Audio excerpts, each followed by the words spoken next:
എല്ലാ വിദ്യാർത്ഥികൾക്കും പുതിയൊരു വീഡിയോയിലേക്ക് സ്വാഗതം. ഈ വർഷത്തെ കാലിക്കറ്റ് യൂണിവേഴ്സിറ്റി ഡിഗ്രി കോഴ്സുകളിലേക്കുള്ള പ്രവേശനവുമായി ബന്ധപ്പെട്ട് വിദ്യാർത്ഥികൾ ചോദിക്കുന്ന പ്രധാനപ്പെട്ട സംശയങ്ങൾക്കുള്ള ഉത്തരങ്ങൾ, അതായത് നിങ്ങൾക്ക് അഡ്മിഷൻ എങ്ങനെയാണ്, അതുപോലെ തന്നെ ടെമ്പററി അഡ്മിഷൻ ഉണ്ടോ, പെർമനൻറ്റ് അഡ്മിഷൻ ആണോ ഉണ്ടാവുക, നിങ്ങൾ എപ്പോഴാണ് അഡ്മിഷൻ എടുക്കേണ്ടത്, അതുപോലെ തന്നെ മാനേജ്മെൻറ്റ് കോട്ട, കമ്മ്യൂണിറ്റി കോട്ട, സ്പോർട്സ് കോട്ട, അതുപോലെ തന്നെ PWD കോട്ട എന്നിവിടങ്ങളിലേക്കുള്ള പ്രവേശനം എങ്ങനെയാണ്, ഈ ഒരു കാര്യങ്ങളൊക്കെ നിങ്ങൾക്ക് ഈ ഒരു വീഡിയോ വഴി മനസ്സിലാക്കാൻ സാധിക്കുന്നതാണ്. അതായത് അഡ്മിഷനുമായി ബന്ധപ്പെട്ടുള്ള എല്ലാവിധ ഡീറ്റെയിൽസും ഈ ഒരു വീഡിയോ വഴി മനസ്സിലാക്കാൻ സാധിക്കുന്നതാണ്. അപ്പോൾ വിദ്യാർത്ഥികൾ ശ്രദ്ധിക്കേണ്ടത്, കാലിക്കറ്റ് യൂണിവേഴ്സിറ്റിയിൽ അഡ്മിഷൻ നടക്കുന്നത് സെക്കൻഡ് അലോട്ട്മെൻറ്റിന് ശേഷമാണ് വിദ്യാർത്ഥികൾ കോളേജിൽ അഡ്മിഷനായിട്ട് പോവേണ്ടത്. അതുവരെ നിങ്ങൾ ഈ ഒരു കോളേജിൽ അഡ്മിഷനായിട്ട് പോവേണ്ട ആവശ്യം വരുന്നില്ല. അതുപോലെ തന്നെ നിങ്ങൾക്ക് കോളേജിൽ പോവേണ്ടതായിട്ട് ആവശ്യം വരുന്നത്, നിങ്ങളിപ്പോൾ സ്പോർട്സ് കോട്ട, അതുപോലെ തന്നെ മാനേജ്മെൻറ്റ് കോട്ട എന്നിങ്ങനെയുള്ള കോട്ടകളിൽ നിങ്ങൾ അഡ്മിഷൻ നേടാൻ ഉദ്ദേശിക്കുന്ന വിദ്യാർത്ഥികളാണെങ്കിൽ നിങ്ങൾ ഈ ഒരു കാലിക്കറ്റ് യൂണിവേഴ്സിറ്റിയുടെ വെബ്സൈറ്റ് വഴി നിങ്ങൾ അപേക്ഷ സമർപ്പിച്ച ശേഷം ഈ ഒരു സ്പോർട്സ് കോട്ട, അതായത് നിങ്ങൾ 20 ഓപ്ഷൻസ് നിങ്ങൾക്ക് ഈ ഒരു നൽകാനായിട്ട് സാധിക്കും. അപ്പോൾ ഇങ്ങനെ നൽകിയിട്ടുള്ള കോളേജുകളിൽ നിങ്ങൾക്ക് സ്പോർട്സ് കോട്ടയിലോ അതല്ലെങ്കിൽ മാനേജ്മെൻറ്റ് കോട്ടയിലോ അതല്ല PWD കോട്ടയിലോ നിങ്ങൾ അഡ്മിഷൻ ആഗ്രഹിക്കുന്നുണ്ടെങ്കിൽ നിങ്ങൾ ചെയ്യേണ്ടത്, നിങ്ങൾ ആ ഒരു ഏത് കോളേജിലാണോ സ്പോർട്സ് കോട്ട അല്ലെങ്കിൽ മാനേജ്മെൻറ്റ് കോട്ട എന്നിവയിൽ അഡ്മിഷൻ നേടാൻ ഉദ്ദേശിക്കുന്നത് ആ ഒരു കോളേജിൽ കോൺടാക്റ്റ് ചെയ്ത് നിങ്ങൾ അവിടെ ആ ഒരു കോളേജ് പറയുന്നുണ്ടെങ്കിൽ സെപ്പറേറ്റ് അപേക്ഷ തന്നെ കോളേജിൽ കൊടുക്കേണ്ടതാണ്. കാരണം ഈ സ്പോർട്സ് കോട്ടയിലും അതുപോലെ തന്നെ മാനേജ്മെൻറ്റ് കോട്ടയിലും അഡ്മിഷൻ നേടണമെന്നുണ്ടെങ്കിൽ കോളേജിൽ പോയിട്ട് സെപ്പറേറ്റ് അപേക്ഷ കൊടുക്കേണ്ടതായിട്ട് വരും.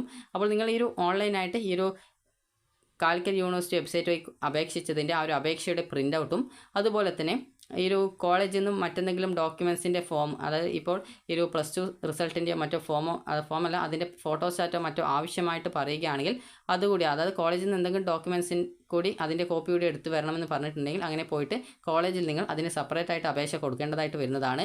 കാരണം മാനേജ്മെൻറ്റ് സീറ്റും കാര്യങ്ങളൊക്കെ കോളേജിൽ ഏകദേശം സാധാരണ ബുക്ക് ചെയ്ത് പല വിദ്യാർത്ഥികളും ഇടാറുണ്ട്. അപ്പോൾ അതുകൊണ്ട് തന്നെ നിങ്ങൾക്ക് അങ്ങനെ ഈ ഒരു മാനേജ്മെൻറ്റ് കോട്ടയിലോ അല്ലെങ്കിൽ കോളേജിൻ്റെ സ്പോർട്സ് കോട്ടയിലോ നിങ്ങൾ അഡ്മിഷൻ നേടാൻ ഉദ്ദേശിക്കുന്നുണ്ടെങ്കിൽ നിങ്ങൾ ഓൺലൈനായിട്ട് ഈ ഒരു അപേക്ഷ ഇപ്പോൾ എഡിറ്റ് ചെയ്ത ശേഷം നിങ്ങൾ കോളേജിൽ വിളിച്ചിട്ട് എന്തെങ്കിലും അതിനായിട്ട് അപേക്ഷ പുതുതായിട്ട് ആ കോളേജിൽ സെപ്പറേറ്റ് ആയിട്ട് അപേക്ഷ തരേണ്ടതുണ്ടോ എന്നുള്ള കാര്യങ്ങളൊക്കെ കൃത്യമായിട്ട് ചോദിച്ച് മനസ്സിലാക്കേണ്ടതാണ്. അപ്പോൾ അതിനുശേഷം അങ്ങനെ ലഭിക്കുന്ന അപേക്ഷകളിൽ നിന്ന് കോളേജാണ് ആ ഒരു റാങ്ക് ലിസ്റ്റ് തയ്യാറാക്കുന്നത്. ഇനിയിപ്പോൾ കമ്മ്യൂണിറ്റി കോട്ടയാണെങ്കിൽ, അതായത് ഇപ്പോൾ കമ്മ്യൂണിറ്റി കോട്ടയുടെ അപേക്ഷയാണെങ്കിൽ നിങ്ങളിപ്പോൾ ഈ ഒരു കാലിക്കറ്റ് യൂണിവേഴ്സിറ്റി വെബ്സൈറ്റിലൂടെ നിങ്ങൾ 20 ഓപ്ഷൻസ് കൊടുത്തിട്ടുണ്ടാവും. അപ്പോൾ അതിൽ management കോളേജുകളിലാണ് community quota 20% seat community quota ഉണ്ടാവുക. അപ്പോൾ അതിൽ നിന്നും നിങ്ങൾക്ക്, അതായത് അവിടെ അഡ്മിഷൻ നേടുന്നതിനായിട്ട് നിങ്ങൾ സെപ്പറേറ്റ് ആയിട്ട് അപേക്ഷ കൊടുക്കേണ്ട ആവശ്യമില്ല. നിങ്ങൾ ഈ ഒരു കാലിക്കറ്റ് യൂണിവേഴ്സിറ്റിയുടെ വെബ്സൈറ്റ് വഴി നൽകിയിട്ടുള്ള ഓപ്ഷൻ വെച്ചിട്ട് അതിൽ ഏതൊക്കെയാണ് മാനേജ്മെൻറ്റ് കോളേജുകൾ ഉള്ളത്, അപ്പോൾ ആ ഒരു കോളേജുകൾക്ക് നിങ്ങളുടെ ലിസ്റ്റ്, അത് നിങ്ങളുടെ പേര് കൊടുക്കുകയാണ് ചെയ്യുക. നിങ്ങൾ ആ ഒരു കോളേജിൽ ഏതൊക്കെ കോഴ്സുകൾക്കാണ് ഓപ്ഷൻ കൊടുത്തിട്ടുള്ളത്, അപ്പോൾ ആ ഒരു ഓപ്ഷനുകളുടെ ലിസ്റ്റും അതുപോലെ തന്നെ നിങ്ങളുടെ ആ ഒരു ഡീറ്റെയിൽസും കോളേജിന് കൈമാറുകയാണ് ചെയ്യുക. അതിനുശേഷം കോളേജ് നിങ്ങളുടെ റാങ്ക് ലിസ്റ്റ് പ്രസിദ്ധീകരിക്കും. അപ്പോൾ റാങ്ക് ലിസ്റ്റ് പ്രസിദ്ധീകരിച്ച ശേഷം, അതായത് ഈ ഒരു കാലിക്കറ്റ് യൂണിവേഴ്സിറ്റി നൽകുന്ന ആ ഒരു ലിസ്റ്റ് പ്രകാരം റാങ്ക് ലിസ്റ്റ് തയ്യാറാക്കുകയും അതിനുശേഷം നിങ്ങളെ കോൺടാക്റ്റ് ചെയ്യുകയും ചെയ്യുന്നതാണ്.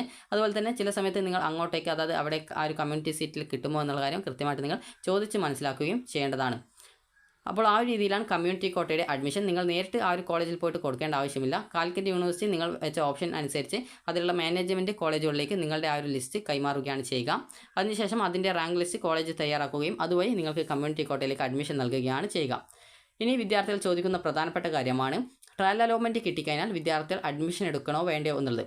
അപ്പോൾ നിങ്ങൾ ശ്രദ്ധിക്കേണ്ട പ്രധാനപ്പെട്ട കാര്യം, പല വിദ്യാർത്ഥികളും ആ ഒരു കാര്യം വീണ്ടും ചോദിക്കുന്നതുകൊണ്ടാണ്, അത് ടെമ്പററി അഡ്മിഷൻ എടുക്കണോ അല്ലെങ്കിൽ പെർമനൻറ്റ് അഡ്മിഷൻ എടുക്കണോ എന്നുള്ളത്. അപ്പോൾ നിങ്ങൾ ട്രയൽ അലോട്ട്മെൻറ്റിന് ശേഷം നിങ്ങൾക്ക് എവിടെയും അലോട്ട്മെൻ്റ് ഒന്നും കിട്ടില്ല. ഫസ്റ്റ് അലോട്ട്മെൻറ്റ് മുതൽ മാത്രമാണ് നിങ്ങൾക്ക് അഡ്മിഷൻ ആരംഭിക്കുന്നത്. അതായത് ഫസ്റ്റ് അലോട്ട്മെൻറ്റ് എന്ന് പറയുമ്പോൾ ഫസ്റ്റ് അലോട്ട്മെൻറ്റ് മുതലല്ല, സെക്കൻഡ് അലോട്ട്മെൻറ്റിന് ശേഷമാണ് അഡ്മിഷൻ ആരംഭിക്കുന്നത്. അപ്പോൾ ഫസ്റ്റ് അലോട്ട്മെൻറ്റിൻ്റെ കാര്യം ഞാൻ ജസ്റ്റ് പറഞ്ഞു തരാം. അപ്പോൾ നിങ്ങൾക്ക് ആദ്യം ട്രയൽ അലോട്ട്മെൻറ്റ് വന്നതുകൊണ്ട് തന്നെ നിങ്ങളുടെ അപേക്ഷയിൽ നിങ്ങൾക്ക് എന്തെങ്കിലും തരത്തിലുള്ള എഡിറ്റ് ചെയ്യണമെങ്കിൽ, അതായത് നിങ്ങൾക്കിപ്പോൾ ഓപ്ഷൻ എഡിറ്റ് ചെയ്യണം, അതല്ല നിങ്ങൾക്ക് കോളേജ് കോഴ്സുകൾ എഡിറ്റ് ചെയ്യണം, അപ്പോൾ ആ ഒരു രീതിയിൽ നിങ്ങൾക്ക് എന്തെങ്കിലും എഡിറ്റ് ചെയ്യണമെന്നുണ്ടെങ്കിൽ നിങ്ങൾക്ക് എഡിറ്റ് ചെയ്യാവുന്നതാണ്. അതിനായിട്ട് നിങ്ങൾ ചെയ്യേണ്ടത് ഇത്ര മാത്രമാണ്. അതായത് കാലിക്കറ്റ് യൂണിവേഴ്സിറ്റിയുടെ വെബ്സൈറ്റ് ഓപ്പൺ ചെയ്ത് കഴിഞ്ഞാൽ നിങ്ങൾക്ക് FIUGP 2025-26 trial allotment click here എന്ന് പറഞ്ഞിട്ട് കാണാം. അവിടെ നിങ്ങൾ ക്ലിക്ക് ചെയ്യുക. ക്ലിക്ക് ചെയ്യുമ്പോൾ ഇതുപോലെ ക്യാപ്പ്, അതായത് ഒരു എൻ്റർ യുവർ ക്യാപ്പ് ID അതുപോലെ തന്നെ എൻ്റർ യുവർ സെക്യൂരിറ്റി കീ എന്ന് പറഞ്ഞുകൊണ്ട് കാണാം. അത് കൃത്യമായിട്ട് നിങ്ങൾ അവിടെ ടൈപ്പ് ചെയ്ത് കൊടുക്കുക, ലോഗിൻ ചെയ്യുക. അപ്പോൾ ലോഗിൻ ചെയ്ത ശേഷം നിങ്ങൾക്ക് അൺലോക്ക് ഓർ എഡിറ്റ് എന്ന് പറഞ്ഞിട്ടുള്ളൊരു ഓപ്ഷൻ ഉണ്ട്, അതിൽ ക്ലിക്ക് ചെയ്യുക. ആ ഒരു ഓപ്ഷൻ്റെ താഴെയായിട്ട് ക്ലിക്ക് ഹിയർ എന്ന് പറഞ്ഞിട്ട് ആ ഒരു ജസ്റ്റ് ഒരു ബോക്സ് പോലെയാണ് അത് അൺലോക്ക് ഓർ എഡിറ്റ് എന്ന് പറഞ്ഞുള്ളത് കൊടുത്തിട്ടുണ്ടാവുക. നിങ്ങൾ അതിന് താഴെയായിട്ട് ഇവിടെയായിട്ട് ക്ലിക്ക് ഹിയർ എന്ന് പറഞ്ഞിട്ട് ഒരു ഓപ്ഷൻ ഉണ്ടാവും. അപ്പോൾ അതിൽ ക്ലിക്ക് ചെയ്ത് കൊണ്ടാണ് നിങ്ങൾ എഡിറ്റ് ചെയ്യേണ്ടത്. അപ്പോൾ ഇങ്ങനെ എഡിറ്റ് ചെയ്ത് കഴിഞ്ഞാൽ നിർബന്ധമായിട്ടും നിങ്ങളുടെ ആപ്ലിക്കേഷൻ ഫൈനൽ കൺഫർമേഷൻ ചെയ്യുകയും അപേക്ഷയുടെ പ്രിൻ്റ് ഔട്ട് നിർബന്ധമായിട്ട് നിങ്ങൾ എടുക്കേണ്ടതുമാണ്. അപ്പോൾ നിങ്ങൾക്ക് ആ ഒരു ലോഗിൻ ചെയ്ത പേജിൽ തന്നെ പിന്നീട് നിങ്ങൾക്ക് അതായത് അവിടെ അലോട്ട്മെൻറ്റ് ഡീറ്റെയിൽസ് ഓപ്ഷൻ ഉണ്ടാവും. അതുപോലെ തന്നെ അതിനടുത്തായിട്ട് തന്നെ നിങ്ങൾക്ക് കാണാൻ സാധിക്കുന്നതാണ് ഈ ഒരു പ്രിൻ്റ് ആപ്ലിക്കേഷൻ എന്നുള്ള ആ ഒരു ലിങ്ക് കൂടി കാണാൻ പറ്റും. അതിന് നേരെ ക്ലിക്ക് ചെയ്യുക എന്നുള്ള ഒരു ഓപ്ഷൻ ഉണ്ടാവും. അപ്പോൾ അതിൽ ക്ലിക്ക് ചെയ്തുകൊണ്ട് നിങ്ങളുടെ ആപ്ലിക്കേഷൻ്റെ പ്രിൻ്റ് ഔട്ട് നിങ്ങൾക്ക് എടുക്കാവുന്നതാണ്. നിങ്ങൾ അപേക്ഷയിൽ എന്ത് തരത്തിലുള്ള എഡിറ്റിംഗ് കാര്യങ്ങളൊക്കെ ചെയ്തിട്ടുണ്ടെങ്കിലും അപേക്ഷയുടെ പുതിയ പ്രിൻ്റ് ഔട്ട് നിങ്ങൾ നിർബന്ധമായിട്ടും എടുക്കേണ്ടതാണ്. ഇനി വിദ്യാർത്ഥികൾ ശ്രദ്ധിക്കേണ്ടത് നിങ്ങൾക്ക് ആ ഒരു രീതിയിലാണ് എഡിറ്റ് ചെയ്യാൻ പറ്റുക. ഇനിയിപ്പോൾ നിങ്ങളുടെ ക്യാപ് ഐ ഡിയും സെക്യൂരിറ്റി കീയും നിങ്ങൾ മറന്നു പോയിട്ടുണ്ടെങ്കിൽ നിങ്ങൾക്ക് ഫോർഗോട്ട് ലോഗിൻ ക്രെഡൻഷ്യൽസ് എന്ന് പറഞ്ഞുകൊണ്ട് കൊടുത്തിട്ടുണ്ട്. അവിടെ ക്ലിക്ക് ഹിയർ എന്നുള്ള ഒരു ഓപ്ഷൻ കൊടുത്തിട്ടുണ്ട്. അതിൽ ക്ലിക്ക് ചെയ്യുക. ക്ലിക്ക് ചെയ്യുമ്പോൾ ഈ ഒരു പേജിലേക്ക് പോകുന്നതാണ്. ഇവിടെ നിങ്ങളുടെ രജിസ്ട്രേഷൻ ആ ഒരു ടൈപ്പ് FIUG ക്യാപ് രജിസ്ട്രേഷൻ 2025 എന്ന് സെലക്ട് ചെയ്ത് കൊടുക്കുക. അതിനുശേഷം നിങ്ങളുടെ ഇമെയിൽ ID കൊടുക്കുക. അതുപോലെ തന്നെ നിങ്ങളുടെ മൊബൈൽ നമ്പർ കൊടുക്കുക. എന്നിട്ട് സബ്മിറ്റ് ചെയ്യുക. അപ്പോൾ ആ ഒരു ഇമെയിൽ IDയിലേക്കും മൊബൈൽ നമ്പറിലേക്കും നിങ്ങളുടെ ക്യാപ് ഐ ഡിയും അതുപോലെ തന്നെ സെക്യൂരിറ്റി കീയും നിങ്ങൾക്ക് SMS ആയിട്ടും ഇമെയിലായിട്ടും വരുന്നതായിരിക്കും. അപ്പോൾ ആ ഒരു ഇമെയിൽ IDയിലേക്കും അതുപോലെ തന്നെ SMS-ലേക്കും വരുന്ന ആ ഒരു ക്യാപ് ഐ ഡിയും സെക്യൂരിറ്റി കീയും വെച്ച് നിങ്ങൾക്ക് ലോഗിൻ ചെയ്ത് നിങ്ങളുടെ പ്രൊഫൈൽ നിങ്ങൾക്ക് ഓപ്പൺ ചെയ്യാൻ സാധിക്കുന്നതായിരിക്കും. ഇനി വിദ്യാർത്ഥികൾ ചോദിക്കുന്ന പ്രധാനപ്പെട്ട സംശയത്തിലേക്ക് വരാം. നിങ്ങൾ എല്ലാവരും ഈ ഒരു അപേക്ഷ എഡിറ്റ് ചെയ്യണോ എന്നുള്ളത്. അപ്പോൾ അപേക്ഷ നിങ്ങൾക്ക് വേണമെങ്കിൽ എഡിറ്റ് ചെയ്യാം, അല്ലെങ്കിൽ എഡിറ്റ് ചെയ്യേണ്ട ആവശ്യമില്ല. നിങ്ങളുടെ ഇഷ്ടമാണ്. അതായത് അപേക്ഷയിൽ എന്തെങ്കിലും തെറ്റുണ്ടെങ്കിൽ അതൊക്കെ തിരുത്താം.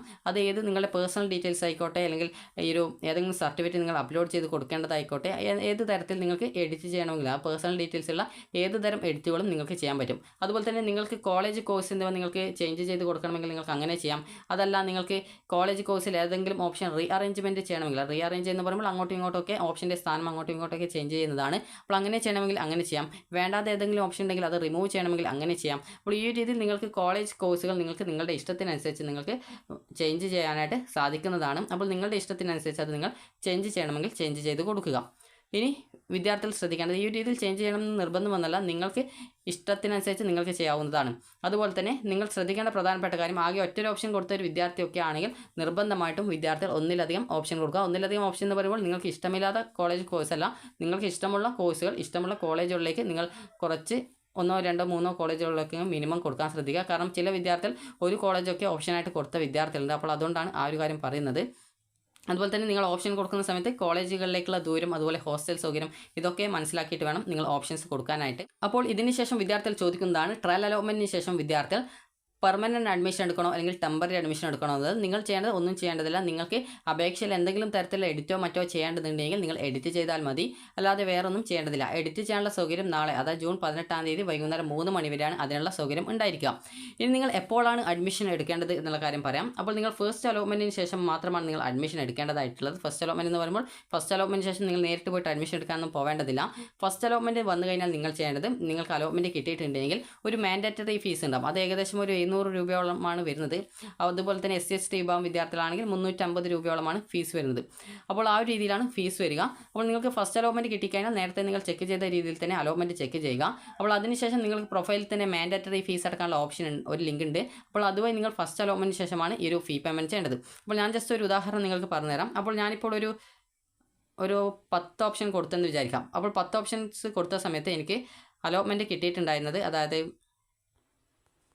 6ാമത്തെ ഓപ്ഷനിലാണ് അലോട്ട്മെൻറ്റ് കിട്ടിയതെന്ന് വിചാരിക്കാം. അപ്പോൾ 6ാമത്തെ ഓപ്ഷനിലാണ് അലോട്ട്മെൻറ്റ് കിട്ടിയതെങ്കിൽ 7ാമത്തേത് മുതൽ 8, 9, 10 ഓപ്ഷനുകൾ ഫസ്റ്റ് അലോട്ട്മെൻറ്റിന് ശേഷം മാത്രമാണ് റിമൂവ് ആവുള്ളൂ. അല്ലാതെ ട്രയൽ അലോട്ട്മെൻറ്റിൽ ഈ ഒരു ഏതെങ്കിലും ഓപ്ഷൻ കിട്ടിയെന്ന് വിചാരിച്ച് അതിൻ്റെതായുള്ള എല്ലാ ഓപ്ഷനും റിമൂവ് ആവുന്നതല്ല. ഫസ്റ്റ് അലോട്ട്മെൻറ്റ് മുതലാണ് ഈ ഒരു രീതിയിൽ അലോട്ട്മെൻറ്റിൻ്റെ പ്രോസസ്സ് കറക്റ്റായിട്ട് നടന്നുകൊണ്ടിരിക്കുക. ട്രയൽ അലോട്ട്മെൻറ്റ് എന്ന് പറയുമ്പോൾ അത് ജസ്റ്റ് ഒരു ഏകദേശം അത് സോഫ്റ്റ്വെയർ കറക്റ്റായിട്ട് വർക്ക് ചെയ്യുന്നുണ്ടോ എന്ന് ചെക്ക് ചെയ്യാനും, അതുപോലെ നിങ്ങളുടെ ഡീറ്റെയിൽസ് കൊടുത്ത ശേഷം കൃത്യമായിട്ട് ഒരു അലോട്ട്മെൻറ്റിൻ്റെ ആ ഒരു പ്രോസസ്സ് കറക്റ്റായിട്ട് വർക്ക് ചെയ്യുന്നുണ്ടോ എന്ന് പരിശോധിക്കാൻ വേണ്ടി മാത്രമാണ് ട്രയൽ അലോട്ട്മെൻറ്റ് നടത്തുന്നത്. അപ്പോൾ ട്രയൽ അലോട്ട്മെൻറ്റിൽ നിങ്ങൾക്ക് കിട്ടിയ ഓപ്ഷൻ്റെ താഴെ ഓപ്ഷനൊന്നും റിമൂവ് ആവുന്നതല്ല. ഫസ്റ്റ് അലോട്ട്മെൻറ്റ് മുതൽ മാത്രമാണ് ആ ഒരു കാര്യം ഉണ്ടായിരിക്കുക. അത് ആ ഒരു കാര്യത്തിൽ, അതായത് കിട്ടിയ ഓപ്ഷൻ്റെ താഴെയുള്ള ആ ഒരു ഓപ്ഷനുകൾ റിമൂവ് ചെയ്യപ്പെടുക. അപ്പോൾ നിങ്ങൾക്കിപ്പോൾ ഫസ്റ്റ് അലോട്ട്മെൻറ്റിൽ ഞാനിപ്പോൾ 10 ഓപ്ഷൻ കൊടുത്തു, 6ാമത്തെ ഓപ്ഷനാണ് കിട്ടിയത്. എനിക്ക് 7ാമത്തെയും 8ാമത്തെയും 9ാമത്തെയും 10ാമത്തെ ഓപ്ഷൻ ഓട്ടോമാറ്റിക്കലി അതുകൊണ്ട് തന്നെ റിമൂവ് ആവും. പിന്നീട് ഇതിന് മുകളിലുള്ള ഹയർ ഓപ്ഷൻ എന്ന് പറയുന്നത് 1 മുതൽ 5 വരെയുള്ള ഈ ഒരു ഓപ്ഷനുകളാണ്. അപ്പോൾ എനിക്ക് 6ാമത്തെ ഓപ്ഷൻ കിട്ടിയാൽ ഞാൻ എന്താണ് ചെയ്യേണ്ടതെന്ന് ചോദിച്ചാൽ, ആ ഒരു സീറ്റ് ഞാൻ കൺഫേം ചെയ്യണം. കൺഫേം ചെയ്യുന്നതിനായിട്ട് ഞാൻ ഒരു നിശ്ചിത ഫീസ് അടക്കണം. നിശ്ചിത ഫീസിനാണ് മാൻഡേറ്ററി ഫീസ് എന്ന് പറയുന്നത്. അപ്പോൾ അത് നിങ്ങൾ ഈ ഒരു ക്യാപ് ഐ ഡിയും നിങ്ങളുടെ സെക്യൂരിറ്റി കീയും വെച്ച് ലോഗിൻ ചെയ്ത് കഴിഞ്ഞ ശേഷം നിങ്ങൾ അലോട്ട്മെൻറ്റ് റിസൾട്ട് പരിശോധിച്ച് കഴിഞ്ഞാൽ ജസ്റ്റ് നിങ്ങൾ ബാക്ക് ബട്ടൺ അടിച്ച ശേഷം പിന്നീട് നിങ്ങൾക്ക് ആ ഒരു പ്രൊഫൈൽ പേജിൽ തന്നെ കാണാൻ പറ്റും മാൻഡേറ്ററി ഫീ പേയ്മെൻറ്റ് എന്ന് പറഞ്ഞുകൊണ്ട് കാണാം. അവിടെ ക്ലിക്ക് ഹിയർ എന്ന് പറഞ്ഞുകൊണ്ട് കാണാൻ പറ്റും. അവിടെ ക്ലിക്ക് ചെയ്ത ശേഷം നിങ്ങൾക്ക് എത്ര രൂപയാണോ മാൻഡേറ്ററി ഫീസ് ആയിട്ട് പറഞ്ഞിട്ടുള്ളത് ആ ഒരു ഫീസ് നിങ്ങൾ ഓൺലൈനായിട്ട് ഡെബിറ്റ് കാർഡോ ക്രെഡിറ്റ് കാർഡോ നെറ്റ് ബാങ്കിങ്ങോ UPI വെച്ചുകൊണ്ട് നിങ്ങൾക്ക് അടക്കാനായിട്ട് സാധിക്കുന്നതാണ്. അപ്പോൾ ഈ ഒരു ഫീ പേയ്മെൻറ്റ് ചെയ്ത ശേഷം അതിൻ്റെ റെസിപ്റ്റ് നിങ്ങൾ കൃത്യമായിട്ട് ഡൗൺലോഡ് ചെയ്ത് എടുക്കേണ്ടതാണ്. അപ്പോൾ ആ ഒരു റെസിപ്റ്റ് ഡൗൺലോഡ് ചെയ്യാൻ നിങ്ങൾ കൃത്യമായിട്ട് ആ ഒരു റെസിപ്റ്റ് ഡൗൺലോഡ് ചെയ്ത് എടുക്കേണ്ടതാണ്. കാരണം ഈ ഒരു റെസിപ്റ്റ് നിങ്ങൾ ഫീ പേയ്മെൻറ്റ് ചെയ്തു എന്നുള്ളതിനുള്ള തെളിവാണ്. അതുപോലെ തന്നെ അഡ്മിഷൻ ടൈമിൽ കോളേജിൽ ഹാജരാക്കാനുള്ളതുമാണ്. അപ്പോൾ ഈ ഒരു രീതിയിൽ നിങ്ങൾ അതായത് ഈ ഒരു ഫീ പേയ്മെൻറ്റ് ചെയ്യുക. ഫീ പേയ്മെൻറ്റ് ചെയ്തതിന് ശേഷം നിങ്ങൾ ചെയ്യേണ്ടത് നിങ്ങൾക്ക് പിന്നീട് ഹയർ ഓപ്ഷൻസ് വേണ്ടാത്ത ഓപ്ഷൻ ഉണ്ടെങ്കിൽ റദ്ദ് ചെയ്യാനുള്ള സൗകര്യമുണ്ട്. അതായത് ഇപ്പോൾ എനിക്കിപ്പോൾ 6ാമത്തെ ഓപ്ഷൻ കിട്ടി. അപ്പോൾ എനിക്ക് അവിടെ കിട്ടിയിട്ടുള്ളത് ഒരു BBA കോഴ്സാണെന്ന് വിചാരിക്കുക. അപ്പോൾ BBA കോഴ്സ് ആണെങ്കിൽ എനിക്കത് മതി, ഇനി മറ്റ് ഓപ്ഷൻ ഒന്നും വേണ്ട എന്നാണെങ്കിൽ ഈ ഒരു ഹയർ ഓപ്ഷൻസ് റിമൂവ് ചെയ്ത് കൊടുക്കാം. അപ്പോൾ ഹയർ ഓപ്ഷൻ റിമൂവ് ചെയ്യാനായിട്ട് നിങ്ങൾ ചെയ്യേണ്ടത് പ്രൊഫൈലിൽ തന്നെ നിങ്ങൾക്ക് ഇപ്പോൾ അത് ട്രയൽ അലോട്ട്മെൻറ്റ് എല്ലാം നിങ്ങൾ ചെയ്യേണ്ടത് ഫസ്റ്റ് അലോട്ട്മെൻറ്റിൽ മാത്രമാണ് ഈ ഒരു കാര്യങ്ങളൊക്കെ ചെയ്യേണ്ടത്. അപ്പോൾ ഈ ഒരു ഫസ്റ്റ് അലോട്ട്മെൻറ്റ് വന്ന ശേഷം നിങ്ങൾക്ക് കാണാൻ സാധിക്കുന്നതാണ്. അതായത് അവിടെ ഫസ്റ്റ് അലോട്ട്മെൻറ്റ് വന്നാലല്ല ഇപ്പോഴേ നിങ്ങൾക്ക് കാണാൻ പറ്റും. അവിടെ ഹയർ ഓപ്ഷൻ ക്യാൻസലേഷൻ എന്ന് പറഞ്ഞുകൊണ്ട് കാണാൻ പറ്റും. അപ്പോൾ ആ ഒരു ഓപ്ഷനിൽ ക്ലിക്ക് ചെയ്ത് നിങ്ങളുടെ ഹയർ ഓപ്ഷൻസ് ഏതൊക്കെയാണ് വേണ്ടാത്തത് അത് മാത്രമായിട്ട് റിമൂവ് ചെയ്യാം. മുഴുവനായിട്ട് വേണ്ടെങ്കിൽ മുഴുവനായിട്ട് റിമൂവ് ചെയ്യാം. പിന്നീട് ആ ഒരു കിട്ടിയുള്ള ആ ഒരു ഓപ്ഷനിലാണ് നിങ്ങൾക്ക് അഡ്മിഷൻ ഉണ്ടായിരിക്കുക. അതുപോലെ തന്നെ വിദ്യാർത്ഥികൾക്ക് സെപ്പറേറ്റ് ആയിട്ട്, അതായത് ഇതിലിപ്പോൾ എനിക്കിപ്പോൾ 2ാമത്തെ ഓപ്ഷൻ വേണ്ട എന്നാണെങ്കിൽ അതിന് മാത്രമായിട്ട് ആ സ്പെസിഫിക് ഓപ്ഷൻസ് മാത്രമായിട്ട് റിമൂവ് ചെയ്ത് കൊടുക്കാനും സാധിക്കുന്നതാണ്. ഇനി അടുത്തതായിട്ടുള്ളത് വിദ്യാർത്ഥികൾ ഈ ഒരു രീതിയിൽ ഹയർ ഓപ്ഷൻ റിമൂവ് ചെയ്യണമെന്ന് ചോദിച്ചാൽ നിർബന്ധമൊന്നുമല്ല. നിങ്ങൾക്ക് വേണമെങ്കിൽ റിമൂവ് ചെയ്താൽ മതി, അല്ലെങ്കിൽ റിമൂവ് ചെയ്യേണ്ടതില്ല. അതുപോലെ തന്നെ ഫസ്റ്റ് അലോട്ട്മെൻറ്റിൽ നിങ്ങൾക്ക് അലോട്ട്മെൻറ്റ് കിട്ടിയിട്ടില്ല എങ്കിൽ നിങ്ങൾ സെക്കൻഡ് അലോട്ട്മെൻറ്റിനായിട്ട് വെയിറ്റ് ചെയ്യുകയാണ് ചെയ്യേണ്ടത്. അപ്പോൾ ഇതിന് ശേഷം നിങ്ങൾ ചെയ്യേണ്ടത് ഈ ഒരു രീതിയിൽ നിങ്ങൾക്ക് ഹയർ ഓപ്ഷൻ റിമൂവ് ചെയ്യാനുള്ള സൗകര്യം ഉണ്ടാവും. അതുപോലെ തന്നെ ഈ ഒരു മാൻഡേറ്ററി ഫീ പേയ്മെൻറ്റ് ചെയ്യാനുള്ള സൗകര്യം നിങ്ങൾക്ക് ലഭ്യമാവുന്നതാണ്. അപ്പോൾ അതിനുശേഷം പിന്നീട് ഉണ്ടാവുന്നതാണ് സെക്കൻഡ് അലോട്ട്മെൻറ്റ്. പിന്നീട് സെക്കൻഡ് അലോട്ട്മെൻറ്റ് വരുന്ന സമയത്ത് ഇങ്ങനെയാണ് സംഭവിക്കുക. ഇപ്പോൾ എനിക്ക് 6ാമത്തെ ഓപ്ഷനാണ് കിട്ടിയത് എന്ന് ഞാൻ ഓൾറെഡി പറഞ്ഞു കഴിഞ്ഞു. ഞാൻ ഹയർ ഓപ്ഷൻ ഒന്നും റിമൂവ് ചെയ്തിട്ടില്ല. അപ്പോൾ അതുകൊണ്ട് തന്നെ എനിക്ക് നിലവിൽ 6ാമത്തെ ഓപ്ഷനാണ് കിട്ടിയത്. ഞാൻ അവിടെ മാൻഡേറ്ററി ഫീ പേയ്മെൻറ്റ് ചെയ്തു. അതിനുശേഷം ആ ഒരു സീറ്റ് എനിക്ക് കൺഫേം ആവുന്നു. അതിനുശേഷം ഹയർ ഓപ്ഷൻ ഞാൻ ഇവിടെ നിലനിർത്തിയിട്ടുണ്ട്. അടുത്ത സെക്കൻഡ് അലോട്ട്മെൻറ്റ് വരുന്ന സമയത്ത് എനിക്ക് ഇവിടെ മറ്റൊരു ഓപ്ഷനിലേക്ക് അലോട്ട്മെൻറ്റ് കിട്ടി. അതായത് ഇപ്പോൾ 5ാമത്തെ ഓപ്ഷനിലേക്ക് മാറ്റം കിട്ടിയെന്ന് വിചാരിക്കുക. 6ാമത്തെ ഓപ്ഷനിൽ നിന്ന് എനിക്ക് 5ാമത്തെ ഓപ്ഷനിലേക്ക് കിട്ടി. അപ്പോൾ അങ്ങനെയെങ്കിൽ ഇവിടുത്തെ സീറ്റ് നഷ്ടപ്പെടും. അതിനുശേഷം പുതുതായിട്ട് കിട്ടിയ ആ ഒരു സീറ്റിലാണ് എൻ്റെ അഡ്മിഷൻ ഉണ്ടാവുക. ഞാൻ ഓൾറെഡി മാൻഡേറ്ററി ഫീസ് അടച്ചതുകൊണ്ട് വീണ്ടും ഫീസ് അടക്കേണ്ട ആവശ്യം വരുന്നില്ല. അതുപോലെ തന്നെ നിങ്ങൾക്ക് ആദ്യമായിട്ടാണ് സെക്കൻഡ് അലോട്ട്മെൻറ്റ് കിട്ടുന്നതെങ്കിൽ നിങ്ങൾ ആ ഒരു മാൻഡേറ്ററി ഫീസ് വിദ്യാർത്ഥികൾ അടക്കേണ്ടതായിട്ടുണ്ട്. അപ്പോൾ വിദ്യാർത്ഥികൾ ഈ രീതിയിൽ മാൻഡേറ്ററി ഫീസ് നിങ്ങൾ ആദ്യമായിട്ട് അലോട്ട്മെൻറ്റ് കിട്ടുകയാണെങ്കിലാണ് അടക്കേണ്ടതായിട്ടുള്ളത്. അപ്പോൾ സെക്കൻഡ് അലോട്ട്മെൻറ്റിൽ എനിക്ക് മറ്റൊരു ഓപ്ഷനിലേക്കാണ് കിട്ടിയത്, ആദ്യമായിട്ടല്ല. ഫസ്റ്റ് അലോട്ട്മെൻറ്റിൽ എനിക്ക് കിട്ടിയതുകൊണ്ട് ഞാൻ ഓൾറെഡി മാൻഡേറ്ററി ഫീസ് അടച്ചതുകൊണ്ട് ഞാൻ വീണ്ടും അവിടെ ഫീ പേയ്മെൻറ്റ് ചെയ്യേണ്ട ആവശ്യം വരുന്നില്ല. അപ്പോൾ ഈ രീതിയിലാണ് ഇതിൻ്റെ അഡ്മിഷൻ വരിക. അപ്പോൾ അതിനുശേഷം നിങ്ങൾക്കിപ്പോൾ സെക്കൻഡ് അലോട്ട്മെൻറ്റ് ആദ്യമായിട്ടാണ് കിട്ടുന്നതെങ്കിൽ നിങ്ങൾ മാൻഡേറ്ററി ഫീസ് അടക്കണം. ഇപ്പോൾ സെക്കൻഡ് അലോട്ട്മെൻറ്റും കിട്ടിയിട്ടില്ല, ഫസ്റ്റ് അലോട്ട്മെൻറ്റും കിട്ടിയിട്ടില്ല എന്നുള്ള വിദ്യാർത്ഥികൾ പ്രത്യേകിച്ച് ഒന്നും ചെയ്യേണ്ട ആവശ്യമില്ല. നിങ്ങൾക്ക് ഓപ്ഷൻസിൽ എന്തെങ്കിലും എഡിറ്റ് ചെയ്യണമെങ്കിൽ അങ്ങനെ ചെയ്യാം എന്നുള്ളത് മാത്രമേ ഉള്ളൂ. അപ്പോൾ ഇനി നിങ്ങൾ ചെയ്യേണ്ട കാര്യം എന്ന് പറയുന്നത് ഈ ഒരു ഫസ്റ്റ് അലോട്ട്മെൻറ്റിന് ശേഷം, അതായത് ഈ ഒരു ട്രയൽ അലോട്ട്മെൻറ്റ് അല്ല, ഫസ്റ്റ് അലോട്ട്മെൻറ്റിന് ശേഷം സെക്കൻഡ് അലോട്ട്മെൻറ്റിന് ശേഷം നിങ്ങൾക്ക് എവിടെയൊക്കെയാണ് ഏറ്റവും ലേറ്റസ്റ്റ് ആയിട്ട് അലോട്ട്മെൻറ്റ് കിട്ടിയിട്ടുള്ളത് അപ്പോൾ അവിടെയാണ് നിങ്ങൾ ജോയിൻ ചെയ്യേണ്ടത്. അപ്പോൾ ഈ ഒരു സെക്കൻഡ് അലോട്ട്മെൻറ്റ് വന്ന ശേഷം നിങ്ങൾ കോളേജിൽ പോയിട്ട് നിങ്ങൾ അഡ്മിഷൻ നേടണം. അപ്പോൾ കോളേജിൽ പോകുന്ന സമയത്ത് നിങ്ങൾക്ക് ഈ ഒരു ഓൾറെഡി ഫസ്റ്റ് അലോട്ട്മെൻറ്റ് ലഭിച്ച് സെക്കൻഡ് അലോട്ട്മെൻറ്റിൽ കിട്ടാത്ത വിദ്യാർത്ഥികളുണ്ടാവും. അതുപോലെ ഫസ്റ്റ് അലോട്ട്മെൻറ്റിൽ കിട്ടിയ വിദ്യാർത്ഥികൾക്ക് സെക്കൻഡ് അലോട്ട്മെൻറ്റിൽ മറ്റൊരു ഓപ്ഷനിലേക്ക് കിട്ടിയിട്ടുണ്ടാവും. അതുപോലെ തന്നെ സെക്കൻഡ് അലോട്ട്മെൻറ്റിൽ ആദ്യമായിട്ട് അലോട്ട്മെൻറ്റ് കിട്ടിയ വിദ്യാർത്ഥികളുണ്ടാവും. അപ്പോൾ എന്നിങ്ങനെയൊക്കെയുള്ള വിവിധ സമയങ്ങളിലായിട്ട് അലോട്ട്മെൻറ്റ് കിട്ടിയ വിദ്യാർത്ഥികൾ സെക്കൻഡ് അലോട്ട്മെൻറ്റിന് ശേഷമാണ് കോളേജിൽ പോയിട്ട് അഡ്മിഷൻ നേടേണ്ടത്. അപ്പോൾ അഡ്മിഷനായിട്ട് വിദ്യാർത്ഥികൾ കോളേജിൽ പോകുന്ന സമയത്ത് നിങ്ങൾക്ക് കോളേജിൽ പെർമനൻറ്റ് അഡ്മിഷനാണ് ഉണ്ടാവുള്ളൂ. ടെമ്പററി അഡ്മിഷൻ ഈ ഒരു കാലിക്കറ്റ് യൂണിവേഴ്സിറ്റിയിൽ ഉണ്ടായിരിക്കുന്നതല്ല. അപ്പോൾ നിങ്ങൾ കോളേജിൽ പോവുക, പെർമനൻറ്റ് അഡ്മിഷൻ നേടുക. അപ്പോൾ നിങ്ങളുടെ ആ ഒരു സീറ്റ് അവിടെ കൺഫേം ആവും. അപ്പോൾ ഇനി നിങ്ങൾക്ക് ഈ ഒരു വിദ്യാർത്ഥികൾക്കുള്ള പ്രധാനപ്പെട്ട സംശയമായിരിക്കും, അപ്പോൾ ഇനി കോളേജ് മാറാൻ എന്ത് ചെയ്യുമെന്നുള്ളത്. അപ്പോൾ കോളേജ് മാറാനായിട്ട് നിങ്ങൾ ചെയ്യേണ്ടത് ഇത്രമാത്രമാണ്. പിന്നീട് വരുന്ന തേർഡ് അലോട്ട്മെൻറ്റ് അതുപോലുള്ള അലോട്ട്മെൻറ്റുകളിലൊക്കെ വീണ്ടും നിങ്ങൾ ഓപ്ഷൻ കൊടുത്ത് പങ്കെടുക്കുക. അപ്പോൾ അങ്ങനെ പങ്കെടുക്കുന്ന സമയത്ത് നിങ്ങൾക്ക് ആ ഒരു ചില അലോട്ട്മെൻറ്റിൽ പങ്കെടുക്കുന്നതിനായിട്ട് ചിലപ്പോൾ അനുമതി ഉണ്ടാവില്ല. അതായത് അഡ്മിഷൻ നേടിയ വിദ്യാർത്ഥികൾക്ക് പങ്കെടുക്കാനുള്ള സൗകര്യം ചിലപ്പോൾ ചില അലോട്ട്മെൻറ്റുകളിൽ കൊടുക്കാറില്ല. അപ്പോൾ അതുകൊണ്ട് തന്നെ പിന്നീട് എപ്പോഴാണ് നിങ്ങൾക്ക് അവസരം വരുന്നത്, അപ്പം ഈ ഒരു അലോട്ട്മെൻറ്റിൽ എനിക്ക് പങ്കെടുക്കാൻ അവസരം വരുന്നത് ആ ഒരു സമയത്ത് അലോട്ട്മെൻറ്റിൽ പങ്കെടുക്കുക. അതിനുശേഷം നിങ്ങൾക്ക് ഇഷ്ടപ്പെട്ട കോളേജ് അല്ലെങ്കിൽ കോഴ്സുകളിലേക്ക് വീണ്ടും മാറ്റം കിട്ടുകയാണെങ്കിൽ നിങ്ങൾ അതിലേക്ക് മാറുകയാണ് ചെയ്യേണ്ടത്. അപ്പോൾ ഈ രീതിയിലാണ് ഇതിൻ്റെ അഡ്മിഷൻ ഉണ്ടാകുന്നത്. അതായത് ഞാൻ ജസ്റ്റ് ഒന്ന് പറഞ്ഞുതരാം ഓരോ അലോട്ട്മെൻറ്റിൻ്റെ കാര്യം. അപ്പോൾ ഈ ഒരു ട്രയൽ അലോട്ട്മെൻറ്റ് ആണെങ്കിൽ നിങ്ങൾക്ക് ഇവിടെ എവിടെയും അഡ്മിഷൻ കിട്ടത്തില്ല. അതുപോലെ തന്നെ ഫസ്റ്റ് അലോട്ട്മെൻറ്റിലാണെങ്കിൽ നിങ്ങൾ ഫീസ് അടക്കുക മാത്രമാണ് ചെയ്യേണ്ടത്, അഡ്മിഷൻ എടുക്കേണ്ടതില്ല. അപ്പോൾ ഇവിടെ മാൻഡേറ്ററി ഫീസാണ് നിങ്ങൾ അടക്കേണ്ടത്, അഡ്മിഷൻ എടുക്കേണ്ടതില്ല. അപ്പോൾ സെക്കൻഡ് അലോട്ട്മെൻറ്റ് ആണ് വരുന്നതെങ്കിൽ സെക്കൻഡ് അലോട്ട്മെൻറ്റിന് ശേഷം പിന്നീട് നിങ്ങൾ ഈ ഒരു ആദ്യമായിട്ട് കിട്ടുന്ന വിദ്യാർത്ഥികൾ ഫീ പേയ്മെൻറ്റ് ചെയ്യണം. അതുപോലെ തന്നെ ഫസ്റ്റിലും സെക്കൻഡിലും നിങ്ങൾക്ക് ഏറ്റവും ലേറ്റസ്റ്റ് ആയിട്ട് അതായത് ഏറ്റവും അവസാനമായിട്ട് എവിടെയാണോ കിട്ടിയത് അവിടെ പോയിട്ട് വിദ്യാർത്ഥികൾ പെർമനൻറ്റ് അഡ്മിഷൻ നേടുകയും ചെയ്യണം. കാലിക്കറ്റ് യൂണിവേഴ്സിറ്റിയിൽ ഒരു ടെമ്പററി അഡ്മിഷൻ ഉണ്ടായിരിക്കുന്നതല്ല. അപ്പോൾ അതുകൊണ്ട് തന്നെ നിങ്ങൾ ശ്രദ്ധിക്കേണ്ട കാര്യം എന്ന് പറയുന്നത് വിദ്യാർത്ഥികൾ ഈ ഒരു കാലിക്കറ്റ് യൂണിവേഴ്സിറ്റിയിൽ ഓപ്ഷൻ കൊടുക്കുന്നുണ്ടെങ്കിൽ നിങ്ങൾക്ക് ഏറ്റവും കൂടുതൽ പഠിക്കാൻ താല്പര്യമുള്ള കോഴ്സുകളിൽ പഠിക്കാൻ താല്പര്യമുള്ള കോളേജുകളിൽ ഓപ്ഷൻ കൊടുക്കാൻ ശ്രദ്ധിക്കുക.